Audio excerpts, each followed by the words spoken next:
అద్భుతం అంటే చనిపోయినటువంటి వారిని బ్రతికొచ్చు గొప్ప అద్భుతమే కదా.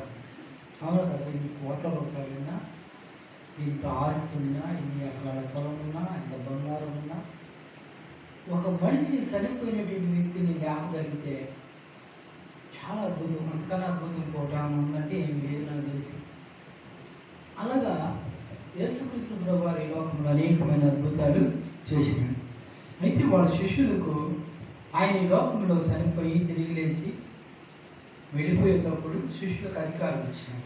అవన్నీ కూడా ఆ అధికారాలు అన్నీ కూడా అపోస్తల కార్యంలో చేయబడి ఉన్నాయి. అంటే మన శిష్యులు 11 మంది, 12 మంది ఉంటే యోధ ఇస్కరియోతు మధ్యలోని ప్రభువుకు వ్యతిరేకంగా మాట్లాడి ఆయన పట్టించాలని చూసి చనిపోయినట్టుగా మనం చూస్తున్నాం.